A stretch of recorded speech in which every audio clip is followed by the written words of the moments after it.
Qu'il y ait des lieux qui soient consacrés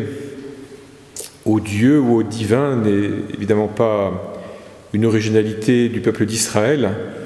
C'est au contraire une pratique que l'on trouve dans à peu près tous les peuples. Mais ce qui est intéressant sans doute pour nous est de voir la manière dont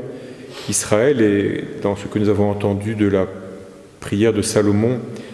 nous en avons reçu une expression,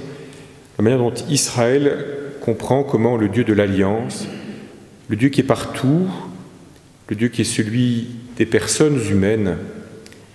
Dieu qui n'est pas lié à un lieu, qui n'est même pas lié d'ailleurs tout à fait à un peuple, autrement que par cette relation bien particulière qu'est l'Alliance, comment Dieu donc consent à ce qu'il y ait un lieu qui soit le lieu plus singulier, plus particulier de sa rencontre. Dieu est partout, on peut le prier partout. Dieu est au cœur le plus intime de l'homme,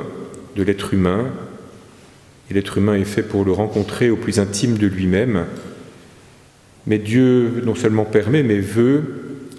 qu'il y ait des lieux comme le temple de Jérusalem, dont on puisse dire qu'il est sa demeure, comme un gage au milieu de toute l'humanité, de sa présence, comme un gage au milieu de toute l'humanité, de la possibilité pour les êtres humains de s'approcher de lui, comme un gage au milieu de toute l'humanité aussi, de sa possibilité, de sa volonté à lui de s'approcher des êtres humains. Lorsque Jésus interroge ses disciples sur la route de Césarée, nous savons bien que c'est là qu'il les constitue comme l'Église, et avec Pierre comme pierre de fondation, avec Simon devenu Pierre comme pierre de fondation. L'Église n'est pas d'abord des bâtiments, n'est pas d'abord faite de lieux, mais d'abord des personnes. Des personnes qui répondent, qui acceptent que toute leur vie soit une réponse à la question « Et vous, qui dites-vous que je suis ?» et qui répondent donc « Tu es le Christ, le Fils du Dieu vivant ». Jacques Guillet, l'exégète, faisait remarquer dans un de ses livres que Jésus ne dit pas qui il est, il le fait dire à ses disciples. Il attend que ses disciples soient en quelque sorte mûrs pour pouvoir le dire.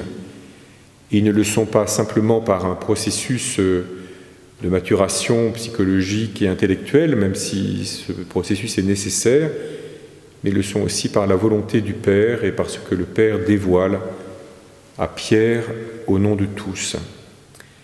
Et ceci fait ressortir que le Dieu vivant de l'Alliance veut que nous disions, nous confessions par nos lèvres, par nos mots, mais aussi par nos actes, par nos gestes, mais aussi par notre organisation sociale et par nos bâtiments, que nous confessions qui est Dieu, que nous osions le dire et l'exprimer. Et c'est cela la joie de toute dédicace d'Église, c'est que dans un endroit précis, il est donné d'exprimer la réponse à cette question que Jésus pose à ses disciples. « Et vous, qui dites-vous que je suis ?» Ce n'est pas une interrogation de catéchisme, ce n'est pas un examen que Jésus leur fait subir, c'est une étape dans une relation d'amitié, dans une relation d'amour. C'est un seuil qui est franchi par ceux que Jésus a choisis et qui deviennent capables de dire par eux-mêmes et devant lui-même qui il est. Lorsque une communauté chrétienne, quelle qu'elle soit, bâtit une église et la dédicace, c'est cela la source de sa joie. En tout cas, c'est là que devrait être la source de la vraie joie, la vraie source de sa joie. C'est la joie de pouvoir confesser qui est le Seigneur. Ici, donc, cette église où nous nous trouvons a été dédicacée, selon ce que l'on m'a dit, sous le patronyme de Notre-Dame de Cana, qui dit quelque chose, qui dit beaucoup de choses du mystère de Jésus, qui se laisse inviter à des noces humaines et qui se sert de ces noces pour dévoiler qui il est, comme époux de l'humanité. Elle a été donc dédicacée sous ce vocable dans ce lieu de troussure voulu au point de départ comme un lieu de formation à la prière et de fortification aussi des couples chrétiens, avec l'intuition très forte qui fut celle de quelques laïcs et du père Caffarel, que le mariage est d'abord un sacrement, c'est-à-dire un don de la grâce, qui n'est pas simplement la sanctification d'un contrat, d'un accord humain et d'une réalité strictement humaine, mais qu'il est vraiment le partage d'une relation divine et de la manière dont le Dieu vivant veut entrer en relation avec les êtres humains. Ça fait, en fêtant la dédicace de cette Église, donc, nous rendons grâce à Dieu qui nous laisse nous approcher de lui, qui s'approche de nous de telle manière que nous puissions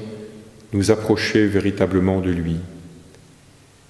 pouvons lui demander la grâce de nous laisser conduire jusqu'au plus profond de l'intimité, là où il voudra nous mener, en entendant toujours la parole de la Vierge Marie, tout ce qu'il vous dira, faites-le. Dans les temps compliqués que nous vivons, fascinants, intéressants aussi, douloureux, mais intéressants et sans doute prometteurs que nous vivons parce que ce sont des temps de purification très grande. Il est bon ici et il est bon pour vous, en ce chapitre, de savoir que la Vierge Marie ne cesse pas de se tourner vers son Fils pour lui dire « Ils n'ont plus de vin » et elle invite les serviteurs à faire confiance à la parole du Seigneur, à la parole que Jésus pourra leur dire.